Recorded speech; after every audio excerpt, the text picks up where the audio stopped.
Hi, and here we are for the Veganuary panel, or the How to Stay Vegan After Veganuary panel, I should say, which is really good. Here we are on the VegFest UK online, January 30th, 31st, 2021, right in the middle of the third lockdown, hopefully coming out of it before too long. Who knows, maybe another year or two or something like that. We'll see. But until that time, we are very, very, very happy to welcome aboard a really, really talented team that's been really enthusiastic and positive during what has been some quite challenging times for many, many people. And a really standout, actually, especially during this month of Veganuary, when there's, I believe now, 580,000 people is the official tally of people this year, 2021, trying out a plant-based diet pretty much for the first time, maybe the second time around. It's just fantastic news. And we all know how tough it can be, especially in the early days, to get this on board and such like. It's not always an easy process for everyone. And it can be made harder or easier by the people around you, I guess. But one group of people who really do make it a lot easier because of their supportive, generous, kind, enthusiastic, positive, uplifting, always half full approach is the vegan approach. And usually we say either one at a time or all at once when we're introducing. This time it's going to be all at once. So let's bring on the entire panel of numerous individuals who make up today's panel for the vegan approach. And here we are all waving. I was about to say, let's introduce first of all Rob, who can then come on. Oh, there he is, top right. Yeah, so Rob, hand over to you. And I know I'll leave this panel in excellent hands for you to introduce, first of all, everybody who's participating. I think then go through some questions.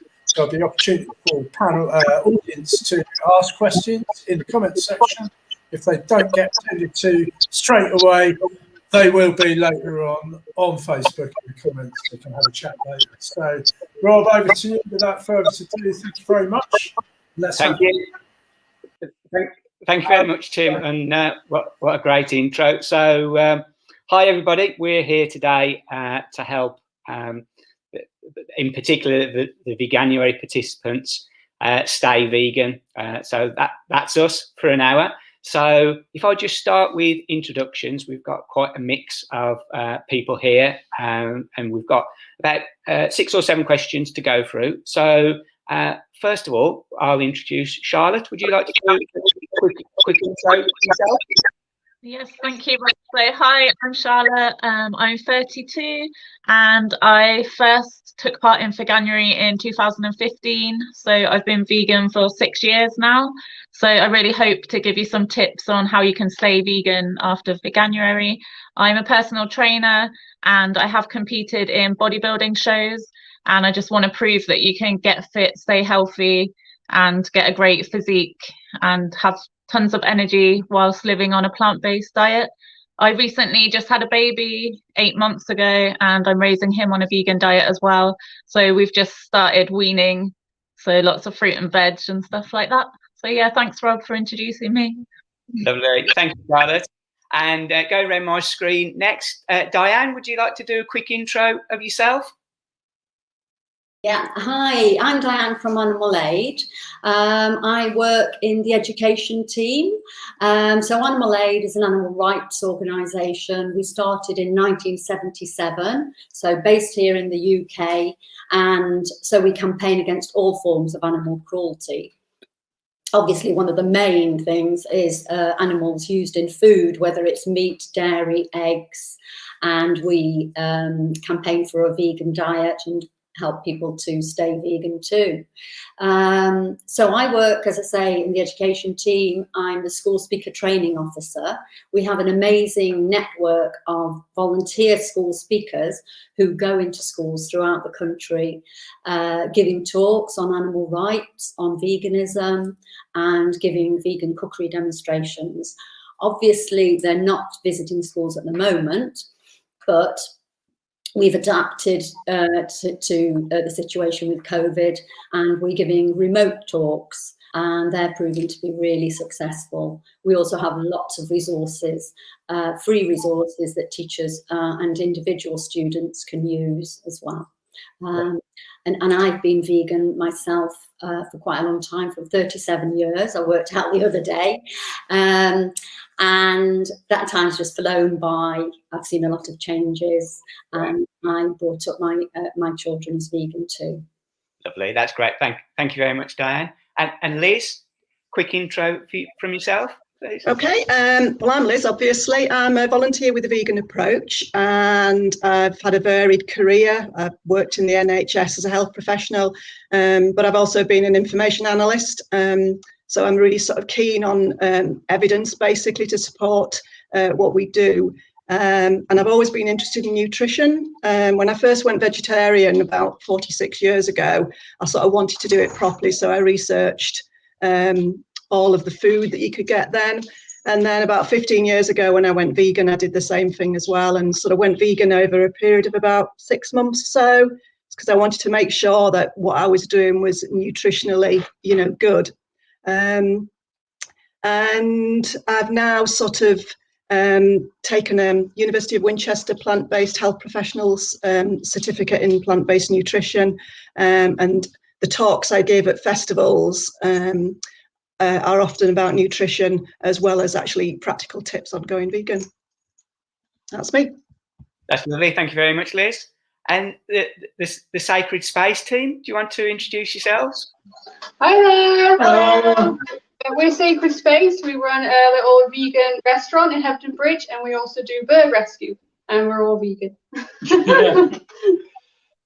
Excellent. Do you want to do a bit of intro as well, Chris? So like Emily said, there's 4 of us that run Sacred Space. So there's myself, Chris, there's Emily and Lisa. There's Mel, but she's not here. She's actually at home with the birds at the minute. So we set up Sacred Space about two years ago, and just basically with the idea for 2 reasons. One was to fund the bird sanctuary that we all do from our collective homes. And the other reason was to show people that you can have, vegan food tasting good. I mean, we've changed slightly. Our old shop was a kind of limited menu, but we're focusing more on the kind of vegan comfort food, so kind of like your treaty food. And it's been a bit of a whirlwind. So, but yeah, we're here. People, we get a complete varied customer base. So I would say we're like 60-40, like 60% of people that come here are vegan, and I'd say 40% don't, are coming here because of that. So yeah, so that's who we are anyway. Great, thank you all. So, and just myself, I'm Rob, and I volunteer with Chrissy at the Vegan Approach. So before lockdown and before last year, we were doing talks around the festivals as well. But like all of our lives, it's gone virtual, and I've been vegan coming up to 8 years now.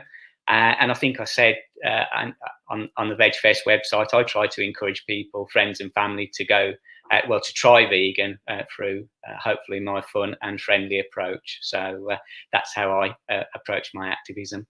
So we've got about 6 or 7 questions. We have got a few questions come through already on Facebook, but I'll perhaps leave those till later on in the discussion.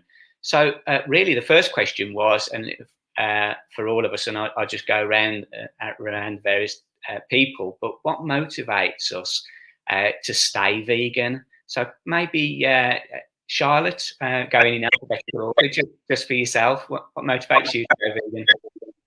So what motivates me to stay vegan is, one, most importantly, the animals. So that's why I was vegetarian since I was 8, and then I was just completely ignorant and oblivious to the fact of all the stuff that goes on in the dairy industry. So once I found out, that's the main thing that motivates me. Secondly, obviously things like the environment, but then for a really selfish reason, what motivates me is just how amazing I feel on a plant-based diet. I just literally have so much energy. I sleep better. My recovery from gym sessions is better. My skin's better. There's so many positives that I do it for the animals, but I just reap all the benefits for doing it for myself as well. And nowadays, like especially with Veganuary, there's so many different products. Like it's even motivational just to be able to find like alternatives to other products. Like, oh, there never used to be like good vegan cheese alternatives, but now I can be like, well, look, I'm trying this. And so yeah, there's so many different reasons to stay vegan, and it's just, for me, it's the animals and how good it makes me feel. How about you, Rob? Why do you stay vegan? I think for me, yes, number one is the animals, and then it's just the added benefits. You know, there's no reason for me not to be vegan, and I suppose I'm a bit of a keen amateur cyclist as well, and my performance and training is just so much easier on a plant-based and a vegan diet. So yeah, that's it for me. And like you just touched on as well, and we'll probably chat about it more in the discussion. It's just become 8 years ago, and I sort of look at Diane maybe and Lisa, who've been vegan a lot more years than I have. It was difficult sometimes 8 years ago. Now I'm just so amazed how easy it is to be vegan if you're traveling. When we are in a different normal, when people start traveling, it's easier to get things grab and go food.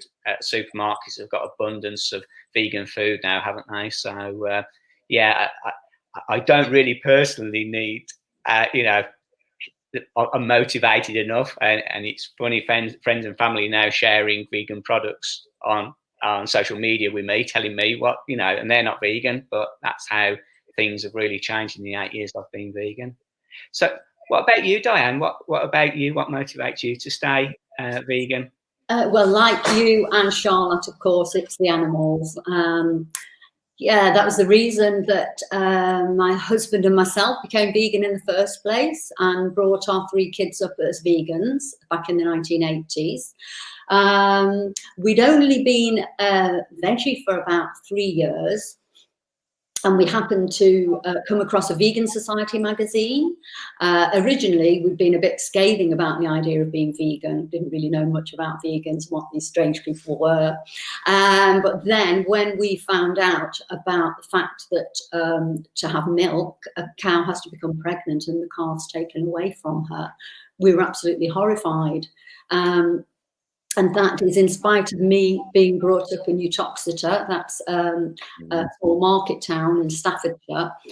And my dad used to take me to see the cows, and I saw the calves that had been separated from the cows at the market. So I think children and adults, it's deliberately hidden from them. So yes, it was a shock, but we sort of got help from the Vegan Society on nutrition. And it was a bit difficult at first, but obviously as time's gone on, it's incredible the changes we've seen. So there's no reason for me not remaining vegan. I'd still be vegan if it wasn't convenient, obviously, because of the animals. But we now, as you say, have all these amazing foods that are available, and so much choice. And now, of course, we know about the environmental impact of meat, dairy and eggs too. Yeah. So it's more ammunition, isn't it? It's more grist to the mill sort of thing. And also another thing that we're finding out more about, and people are becoming more aware of with the animals, is how amazing animals really are, how they are, their incredible abilities, and of course their capacity to suffer. We know more about that. We have more evidence about that as time goes on. Yeah. And for yourself, Liz, what motivates you to stay vegan? So just ditto, really. It's the animals. I was brought up on a small farm, and I don't know why I didn't go vegetarian immediately, but this was 46 years ago, so it was a while ago. But that caused me to go vegetarian. But I stayed vegetarian for such a long time until I really sort of, like everybody else said, I didn't know what happened in the dairy industry. So I didn't know that male calves were killed, and I didn't know what happened to male chicks, in the egg industry. So as soon as I sort of realised that, I thought, right, okay, this is it, I'll go vegan. But as I said, I did it over a few months. But I think one of the things that's sort of quite important, because we're talking about like staying vegan, I think motivation is sort of so important, because, there are going to be times, even though everything's convenient, that, you know, you'll just sort of think, oh, it would be easier just to pick up a piece of cheese. But I think if you just keep sort of like, keep that motivation in your mind, and for me, it's sort of like, I can see pictures of what goes on in slaughterhouses. So, you know, knowing that, I can never not unknow that. And that's always sort of there just when things might get a bit difficult. Yeah. Thank you, Liz. And the Sacred Space team? What Yeah, I was going to say, you guys have said a lot, but I think with me, it's seeing the rescues. Obviously, we do a lot of work with the bird rescues, and seeing a life that you can take care of. Obviously, then just you have the connection that these are living, breathing animals who just want to live. So it's for the animals. Yeah. Yeah, I mean, I mirror that. My experience is a bit different because Emily's done bird rescue for how many years? About 10, 12 years now. So, and she's been vegan a lot longer than I have, which is only about 4 years. But I remember when I went vegan, and before I lived with Emily and her sister Mel, I had a different experience because before I went vegan, I didn't have that connection that these guys went to. And I did find it for the first month or so difficult, specifically cheese. I did have a cheese addiction, and if you look at it, it is heavily addictive. So I had to kind of force myself to watch a documentary. I really didn't want to because I knew exactly what I'd see, and that kind of denial and getting myself. And I watched a film called Dominion, which you guys might know, and if anyone's watching, it's Joaquin Phoenix, I think, that narrates it, and it's a really informative but quite heavy film. And I found out about the male chicks in the chicken industry and how they're killed after just being a few days old because they can't produce eggs. And as soon as I found out that, anytime I had any craving for dairy or anything like that, I just kept that as my focus. And after a couple of months, I didn't crave cheese anymore. I just something just clicked. And then since then, for the past 3 years, I've been doing bird rescue. So it's different now because the connection is every day helping injured birds and animals and living with chickens and turkeys and stuff. And that's obviously it's a very different situation. But my advice would be for people that were in my position back then, you know, do a little bit of research and find out what happens, and then keep that as the kind of your core. And anytime you're tempted by anything, just remember that that's happening. And as soon as you are aware of what's happening, you wouldn't want to be complicit to be a part of that picture. So that's how I got through it. And perhaps staying with you guys and moving on to the next question, because this one is around your favourite quick and easy go-to meal. And I don't know, would Emily or Chris, you like to take that one? Yeah, well, obviously we're surrounded by tasty food all day here. So, but yeah, I think usually at home it would be vegetable stir fries are always a favourite thing. Nice, quick and easy, fresh vegetables. On noodles, you know, you got the wheat-free ones or anything. Just tasty veggie stir fries. We do have a lot of stir fries, and I mean that is our kind of like main staple. Got peanut butter on toast. Yeah, there's so many sort of quick snacks, but stir fries is a really easy one, and we have quite a lot because you can get all your vegetables, and you can easily pop some sort of pumpkin seeds and stuff on the top of it. You can get all your protein and that sort of thing, and you can add tofu, and they're just really versatile. So we have quite a lot of stir fries. I think out there now, the recipes online that you can find for these things are just so much out there. So I find it you won't be hard to find. Easy recipes. And cookbooks as well. I noticed cookbooks are just so prevalent, aren't they? Vegan cookbooks now. So this is crazy. I found a really good cookbook. Just recommend if anyone's thinking of one to get. And I still remember this was my book to kind of.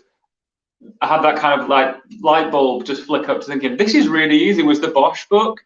It's the first Bosch book that they did, and it's just there's some really simple kind of low ingredient recipes in the first Bosch book. So that's worth picking up.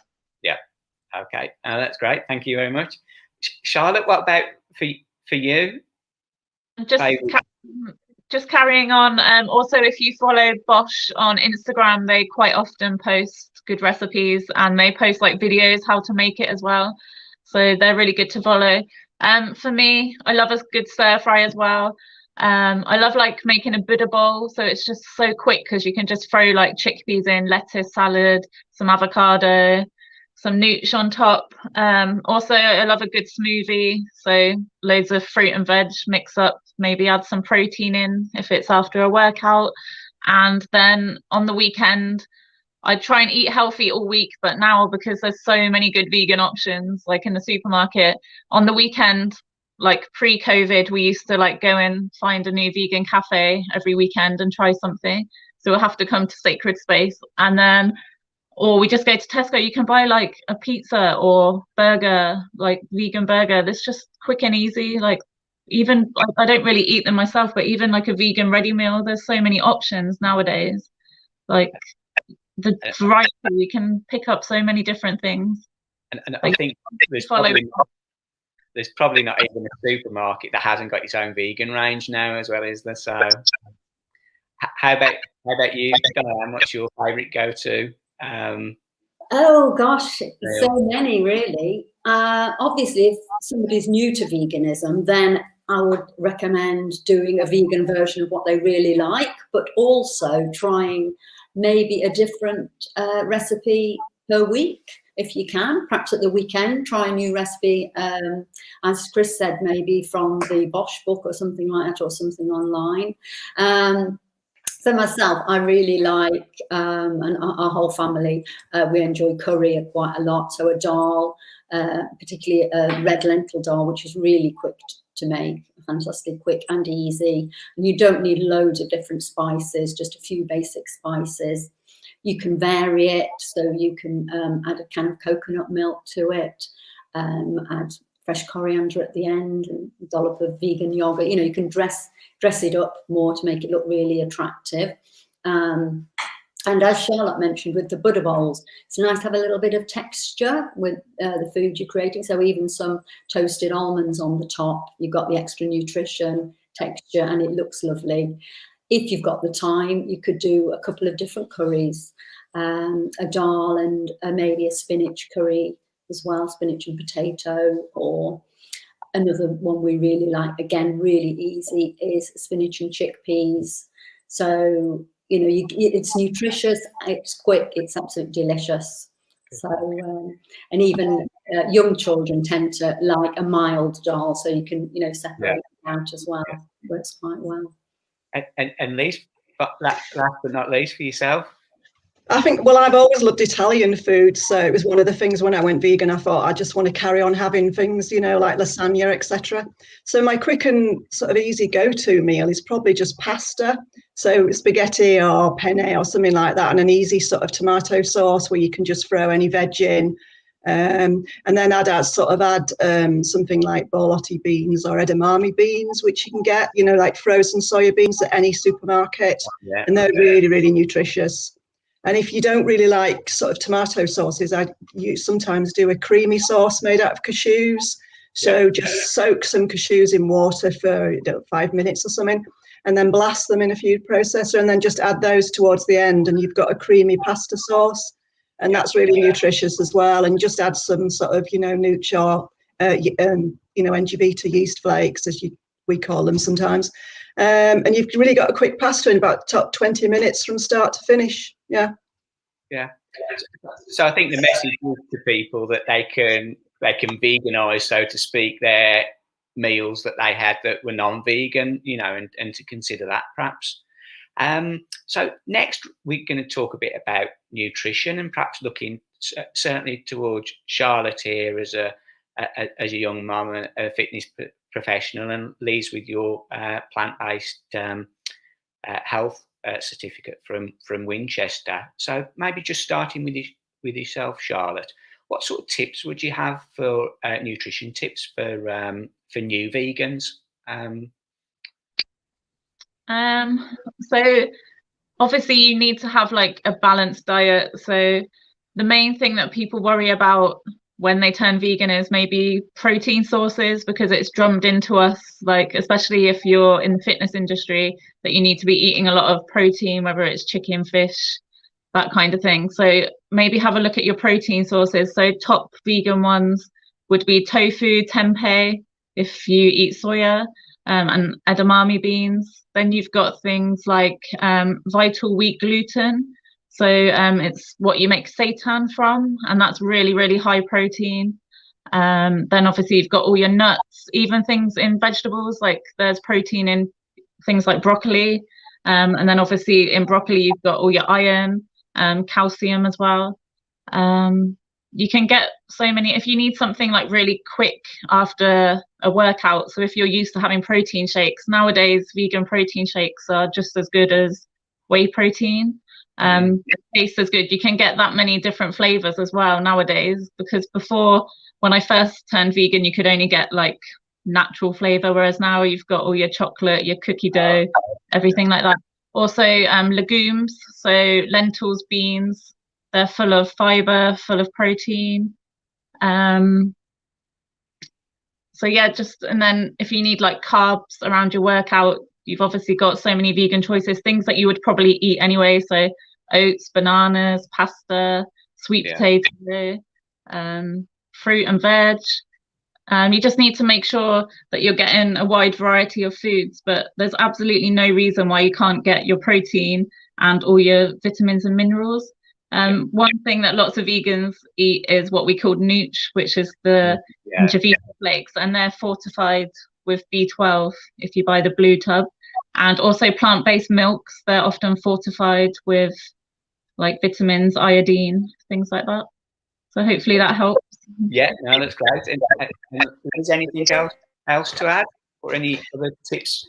But just to sort of support what Charlotte said about protein, yeah, I agree with all of that. Lots of sort of, concentrate on things like legumes, like you said, like pulses, lentils, beans, things like that. They're really great for so many reasons.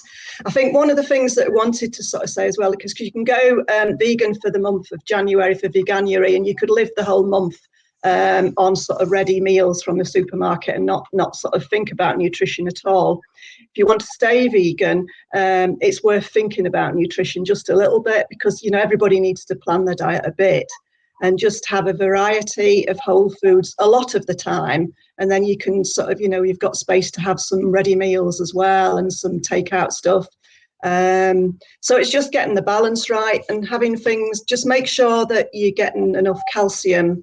So the fortified milks and the fortified yogurts have got calcium in, but having green veg as well. So that is quite important. So if everybody wants to sort of have organic plant milks, they tend not to have calcium in. So you've got to make sure you're getting calcium from other sources as well. And one of the things that we recommend is sort of Veg 1 by the Vegan Society, because that's got B12 in, and it's got also sort of iodine and selenium and vitamin D. So vitamin D, I just wanted to make a sort of point really, is the fact that everybody in this country should have vitamin D supplements in winter, because we just don't get enough from the sunlight. And that's whether you're vegan or not vegan. So the Veg 1 from the Vegan Society does have vitamin D in as well. So that's quite useful. And then you sort of, once you've covered all of those bases, then you're off onto a really, really healthy diet, which is by far healthier than the average UK diet. Yeah. Lovely. That's great. Thank you, Liz. Diane in Sacred Space, do you want to add anything? I would say I agree with Liz about the Veg 1 from the Vegan Society, and people sometimes say, oh well, you've got to have extra vitamins, B12 or whatever, and it's expensive, but it's very reasonably priced. And another thing is that people often don't consider is the fact that farmed animals are given B12 in their food anyway. So that's, how most people actually do acquire B12 is because the farmed animals themselves are supplemented with it. So it's not as if it's a really unnatural thing to take a supplement. And again, I'll reiterate what Liz said about vitamin D. It's not just vegans who should be taking a supplement during the winter time.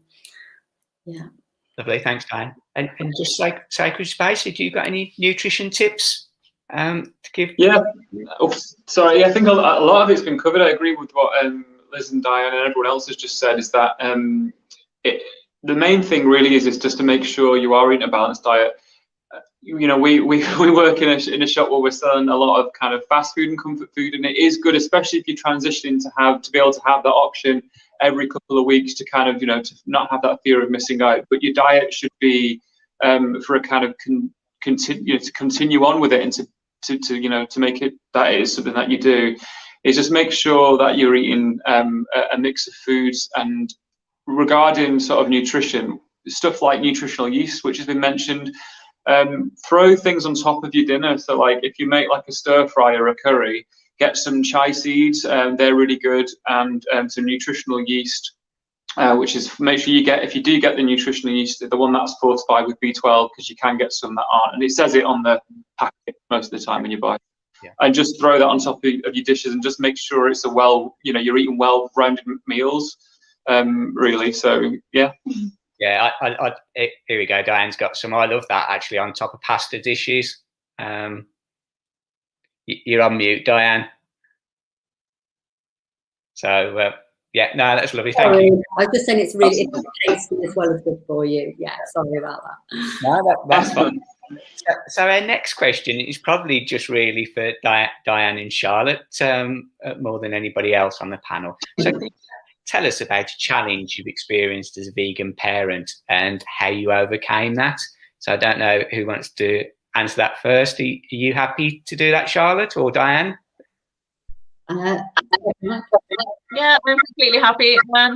So like I was saying to you before, I was really surprised that I haven't really had any negativity towards it. So when I told the health professionals, like the doctors and the consultants in the hospital, that I was raising my baby vegan, I was armed with a load of facts, like, to give back to them if they had any negativity, but there was nothing but support. Even the health visitor, she pointed me in the right direction to websites that would help me. The Vegan Society is great. It's got a lot of resources on there if you want to raise your baby vegan. And yeah, I didn't really receive, there was no like hurdles that I needed to overcome. There was just lots of support, and I think it's going to get better and better as the years go on and more people turn vegan. I guess the only hurdles that I anticipate to come is going to be from other people, like friends and family. Right. But yeah, as he's healthy and thriving, yeah, like we are as parents, and it's our choice to raise them vegan. And professionals are happy. So yeah. And how old is your little one now? How old did you say? Yeah, how old? Well, he's 8 months old, so we're still on like fruit and veg. We've started doing things like lentils and chickpeas, nut butters. Yeah. Yeah. Good. And what about yourself, Diane? So, when you were a young parent, any sort of challenges, and how did you overcome those? Yeah, there were quite a few challenges, not massive ones. Yeah, I think some people, family as well as just people generally, were a little bit judgmental. You know, should we be doing this? Never mind, you know, that obviously people who bring their children up to eat meat and dairy, people never question that. But they said, well, maybe you should be giving them the choice. Wait until, you know, they're old enough to decide for themselves. The children, I mean, so maybe wait until they're about 10 or something like that, and they can decide for themselves. But we really did feel that it was the best decision for everybody, you know, not just the animals. It would have been weird if we'd given the kids dairy and meat and eggs, and we were not eating them ourselves. So, but I guess one of the challenges I remember was the first birthday party that our daughter Rachel was asked to. She was the first one, she was the oldest. So that was a little bit tricky, but then I thought, really, I've just got to be honest and quite straightforward about this, and rather than leaving it a little bit closer to the time and then having to phone the parents up and say, I'm sorry, you know, she's vegan, and be a bit apologetic about it and awkward, I was quite upfront about it and suggested things that they could have. Now, obviously, at that time in the 1980s, there were not all these amazing things that you can get now. You couldn't even get a vegan sausage roll. We had to make sausage rolls. We could get puff pastry that happened to be vegan by chance, and we used to buy sauce mix. I don't know if you've ever seen it, which is dry. Yeah, so we used to make the sausage rolls with the sauce mix. So I did offer to, you know, send along some food, and I also offered to gave suggestions like peanut butter sandwiches, Marmite sandwiches, fruit and stuff like that, crisps and so on. And we weren't very, very strict when the children were very little. So, you know, if they happened to have a little bit of cake or something that had a bit of egg in, we weren't sort of too judgmental of them and too critical of them. And I think that worked quite well, slightly relaxed approach, because they wanted to do it themselves. They've never once questioned it. They've never once wanted to go to McDonald's, even though, you know, at the time, their friends were all having McDonald's parties where you got a little gift and these party bags and everything. And at that time, there wasn't a vegan alternative at McDonald's, as far as I know. But they didn't want to go. In fact, I remember when we were out in I think we were in Ireland with the family, and our son Patrick, he was absolutely desperate to go to the loo, and you know, we're out in a busy street, and we said, well, you know, we could take him to McDonald's to go, but no, he was absolutely adamant he would not go to McDonald's even to go and do a wee. So they've all stuck to it, and if we said maybe given them the choice and left it later, they said, oh no, it was the right thing bringing us up vegan at the time. So good. So clear message for any parents out there is chat to people, help them, give them suggestions. Yeah, that's right, and just be open about it. And it is obviously nowadays it is quite a lot easier. They can get things from the local supermarket if they want to. But yeah, you can always take some things along for the child or for the other children as well to share if they do want. You know, you can even get vegan cakes now, can't you, from supermarkets? So it's quite handy.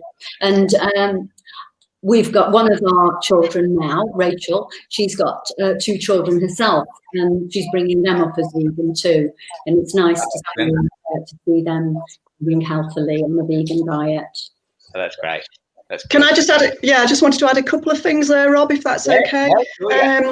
Charlotte's sort of already mentioned the Vegan Society, but I would actually say if anybody's thinking about getting pregnant, having a baby, definitely check out the Vegan Society resources first, because they go through right from the start, you know, pregnancy, then small children, and right through all of the life stages. So the Vegan Society resources are great. And also plant-based health professionals have got quite a few resources now. So they've actually got resources written by paediatricians and dietitians. And as fact sheets, which you can just download from their website. So those are actually really good. One other resource which I wanted to mention as well, because this is something called Vegucated, which people might not have heard about. Somebody called Laura Chepner she's an ex-primary school teacher, and she's got a child herself. And she's seems to be like almost a one person, but she's been joined by others now, campaign to try and get schools more vegan friendly. So not just in terms of providing meals at schools, but also in terms of what they're actually teaching. You know, a lot of them are doing things with sort of like hatching out baby chicks and things like that, and what they do in the curriculum. So that's a really great resource. So it's a website for Vegucated. So I'd really do a plug for her as well. Yeah. That's good, and that's just reminded me of the one question that we've had actually from one particular question on Facebook. And it's perhaps one for yourself, Diane. Questions come through. How do we encourage our schools to get a talk from Animal Aid? So is there any advice you can perhaps help there with the Facebook question? Yes, sure. Most of the requests do come directly from teachers, but obviously parents recommend it to teachers sometimes as well, that the teachers do request a talk. So if you were speaking to somebody at the school, you would say that animal aid talks fit into the national curriculum. You know, they're ticking boxes for the teachers, they're giving variety for the teachers and a little bit of a change for the students. It's as animal rights, veganism, it's a subject that a lot of students are very, very interested in. So this will actually help them to learn, because they may have a passion for it themselves. And the fact that we don't just go in and dictate, you know, our beliefs to the students or to the teachers. We encourage the students to come up with their own views and to question the way we treat other animals. And the subject of animal rights fits into obviously subjects like religious education, citizenship, PSHE, even geography, of course, with climate change. Yeah. And of course, veganism fits into food technology as well, or food and nutrition as it's called now. And we give cookery demos, so they can take, normally in normal situations, they can taste the food. They can look at the different products, and they are learning a lot from the speakers. We're not just giving our views to the students. And sometimes they do actually have speakers giving the other point of view, quite often, in fact, from meat companies or from farmers. Yeah. So, you know, we need to balance that out. Yeah. When you consider what the information that's given to young people about the supposed benefits of meat and dairy, we do need to balance that out. So to answer the question directly, I would, if you were speaking to a teacher, you'd give some of that information, point them in the direction of our website. Yeah. So they will be able to see our resources, so they can see our films. Again, we don't just put anything in the films, they're very carefully considered. We don't put anything in that's too shocking. We try to balance it out so that it's appropriate for the different ages.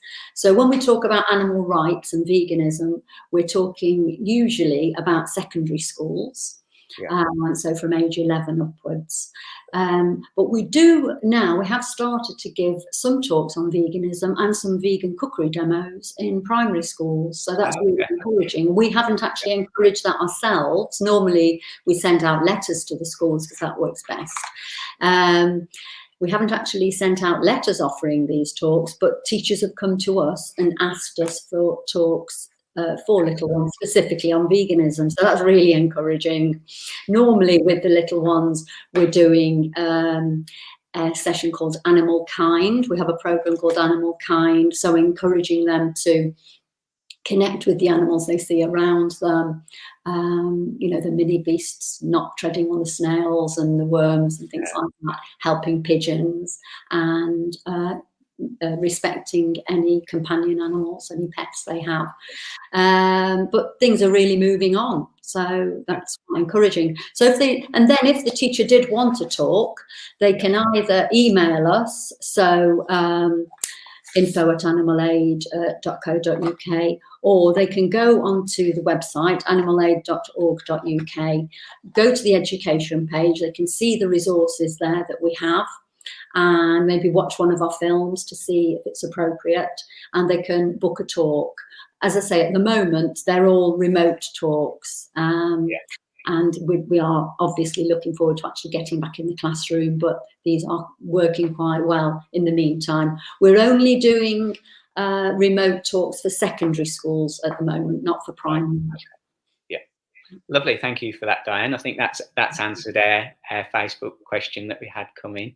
So our next question is around animal sanctuaries, and really they're a great place to connect with rescued animals. So perhaps one for Sacred Space. And Chris, what's your favourite? And if you want to also have opportunity to outline what you do as well to the audience, then please feel free to do so. Yeah, of course. So I've never actually been to an animal sanctuary, because I follow a lot online, and one of the ones that I really want to go to just because they seem like great people and I love what they do, is the Pigs in the Woods, which is quite local. I'm not quite sure exactly where it is. You can look them up. I know they're kind of Yorkshire based. Someone else might be able to pop in and say where they are. But I mean, I have great respect for anyone that does that kind of work. I think we're so close to doing what we do at the minute with and what we do with the birds. Is we don't really have any time to go out and see any of the sanctuaries. But Pigs in the Woods are amazing, and there's loads. I think the main thing is that a lot of people want to make that connection with animals, and that's why we have companion animals and things like that. So I think it is important that they can still, even if it's just following online and virtually, or some sanctuaries as well will let you, when it's not all when everything's back to normal, visit and actually be able to make that kind of one-on-one connection. And it is important because I think some people do need that, and it'll help them kind of keep that focus in being vegan.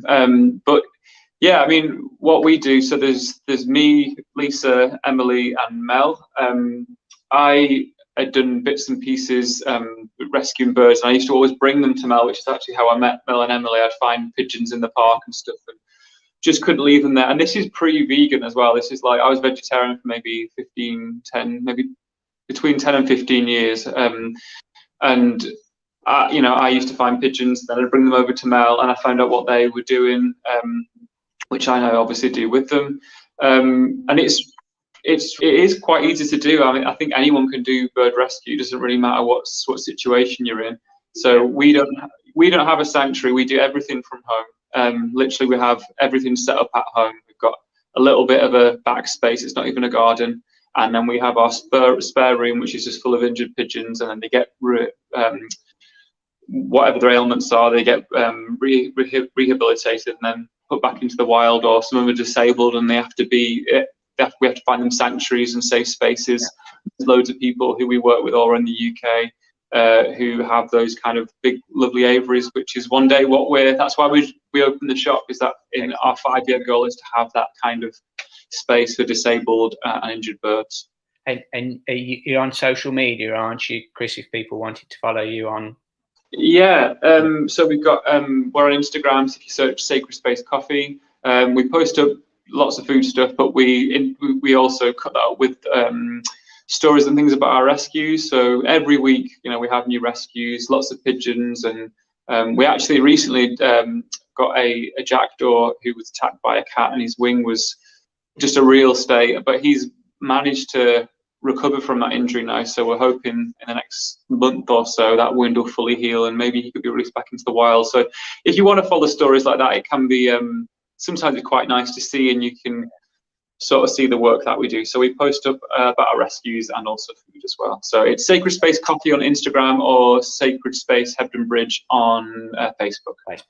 Lovely, that's great, thank you. And I think Pigs in the Wood is just near Huddersfield, I think. Huddersfield, yeah. Which takes me nicely on to Liz as well, because do you want to say your favourite sanctuary or? Probably Pigs in the Wood, because I live near sort of I'm in West Yorkshire, and I don't live that far from Pigs in the Wood, and I've actually been there as well and talked to the pigs and been around the wood itself. So that's great. But I would also class Sacred Space as a sanctuary, because even though they say they're in their own home, it is still a sanctuary for those birds. And they're becoming really well known in the area now, because I sort of see on the Facebook groups, everybody sort of saying, oh, I found this bird. Oh yeah, contact Sacred Space, contact Chris. Here's a number. So like locally, everybody seems to know about you now, Chris. So you're going to be really inundated. Yeah. Yeah, I'm going to say, yeah, it definitely has. Sorry. Yeah, I think one of the things that I like as well is the fact that it's not just about, endangered species. They rescue all these birds that have got sort of bad labels to them by the society, sort of like, crows and jackdaws and Canada geese and all those birds that people tend to think of as sort of not as socially acceptable as blue tits and robins, etc. So you rescue any bird, don't you? Yeah, literally we've had everything, like you said, lots of jackdaws, crows. Like last year we had, I can't remember, maybe 12 crows over the period of like a month. And we managed to release, I think all of the crows made it. So yeah, crows, jackdaws, we've had overnight ducks in our bathroom, we've had geese in our house for 2 days. Sometimes it's small things, you know, little tiny things can make a really big difference. And sometimes they just need a place to recover. But birds generally do, specifically some birds do have stigma. Chickens, obviously, a big one. We recently lost, but we lived with an ex-factory hen. Her name was Ayla. She was beautiful. She lived with us, I think, for about nearly 4 years. So, yeah. So that, yeah. Thanks. So that's me done, yeah. Both excellent answers. We've got, I think, just about 10 minutes left. So last but one question we got was, so other than food, what would be any other vegan lifestyle tips for new vegans? So maybe one, I don't know if you'd like to answer this one, Charlotte. So other than food, I think nowadays it's really easy to change things in your house as well, like your beauty products and your cleaning products. Lots of those are easily available now in supermarkets and even in like just normal beauty shops. Also popping up everywhere are refill shops. So you take your own like containers and you can fill up on pasta, herbs, and they've always got loads of like vegan soaps and bath bombs and stuff there too. And it's really fun, especially if you've got kids, to take them and fill up all your containers. Yeah. And I've noticed as well, it's quite a lot cheaper than buying stuff in the supermarket. Yeah.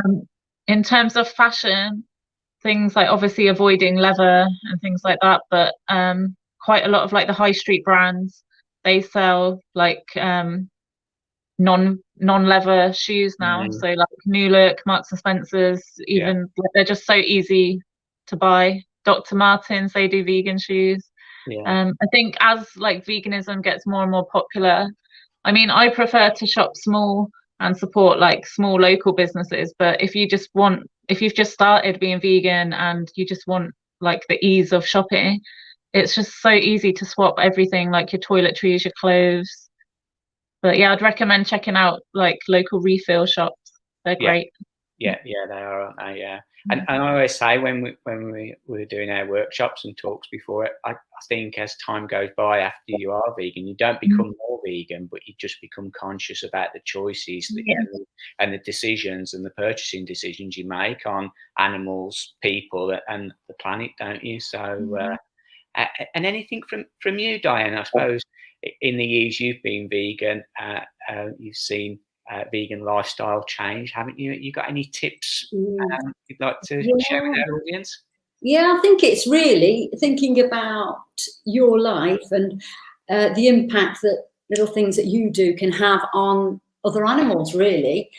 You know, if you're bringing children up, maybe question whether you want to go to a zoo or I can't think what they're called, sea life centres and things like that.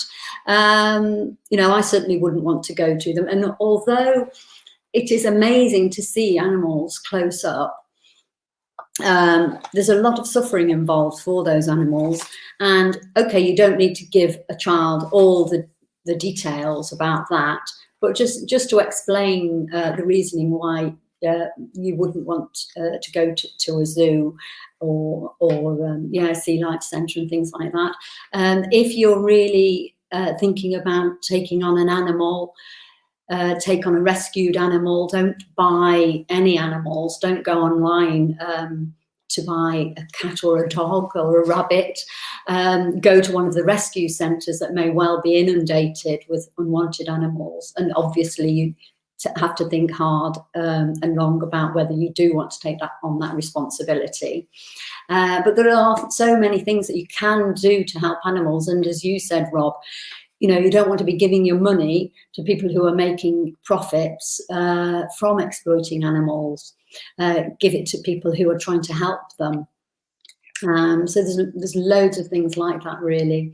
Loads of ways we can help other animals in a really positive way, without, you know, just saying, "Oh, you can't do this and you can't do that."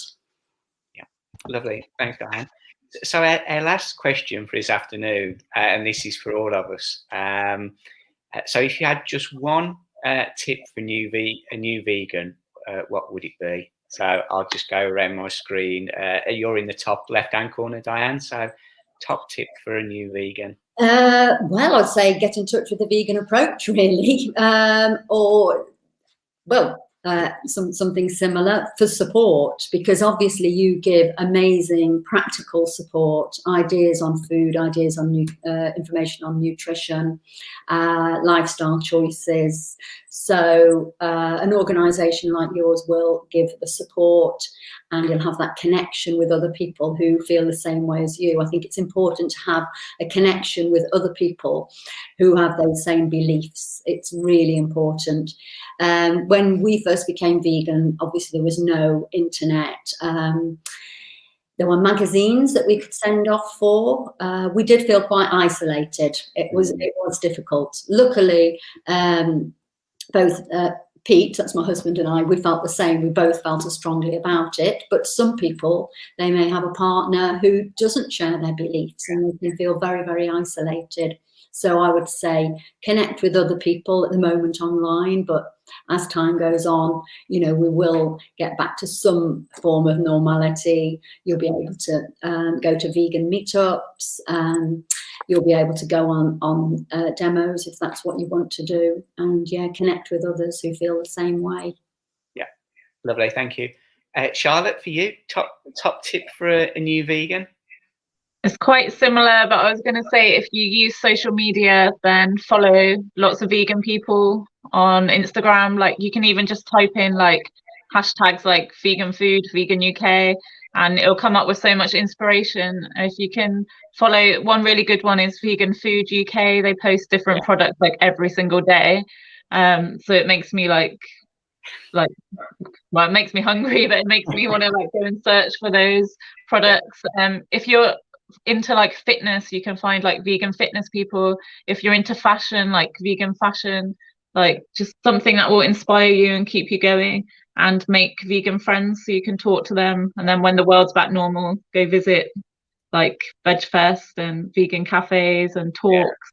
Yeah. And also, like, there's so many books as well, like if you're interested in reading, or if you're like a health fanatic, like just find something that interests you and follow that, and then it will keep you going, I think. Lovely, that's great, thank you. Chris, for yourself, top tip for a new vegan? Yeah, I'd say definitely mirroring what's just been said, but I'd also add as well, see it as a positive thing, because I think what I struggled with, just remembering back when I went vegan, is that I was surrounded at the time with some people who weren't very supportive, and I did feel that peer pressure. But definitely when I joined a few Facebook groups, UK Vegans is a really good one, that was good. And it kind of brought me into a headspace that I think propelled me forward before I did the rescue, when I didn't have that day-to-day connection. And that was just kind of, I saw it as like a new adventure, you know, like I got to try all this new food. I hadn't heard of nutritional yeast, for example. I didn't know what that was. Or like tahini and stuff that I was putting on my Buddha bowls. I'd never had a Buddha bowl before. And this is as opposed to seeing it as this daunting thing that you have to learn everything at once, just see it as something that's quite exciting and fun to do. And if you can get other people who are kind of supportive of that, whether that be online or friends who you know, and build a little community, which is what I did. I got a couple of friends, and it wasn't in my close face-to-face community. It was like people who I knew and was friends with back in school and stuff who had gone vegan, and created little chats and stuff, and we'd share food that we'd made and stuff like that. That was a massive help. It made me feel not as alone, and I also learned a lot quicker because we were all bouncing ideas and recipes. So support structure and seeing it as like a really positive new adventure as opposed to a negative, difficult change. Good. And last but not least, Liz, yourself, top tip for a new vegan? Well, can I have two, actually? Am I allowed to? You can, yeah. Okay. Well, the first one is obviously because of nutrition. I think actually be healthy, because I don't think there's anything a better advocate for veganism than somebody who's healthy, because you know you could be criticised. So actually be healthy. So just by being this healthy person, you're a really good sort of advert for veganism. So that's the first thing. And the second one is to actually be compassionate, both with yourself, because you're going to slip up, and it doesn't matter if you slip up, it doesn't matter if you suddenly, have milk in something you didn't realise. It's just all learning. So be compassionate with yourself. And I think also be compassionate with other people, because I think when people go vegan, they're suddenly, right, I'm going to be militant, everybody should go vegan at exactly the same time. And people it clicks with people at different times. And we've been brought up as a society right from as soon as we can almost open our eyes to use other animals as a commodity. So to expect other people to change at exactly the same time is actually quite unrealistic. So I think we need to be compassionate with other people as well. So those are my two tips. And the third one is, which you can't really see very well, is the vegan guide has just come out.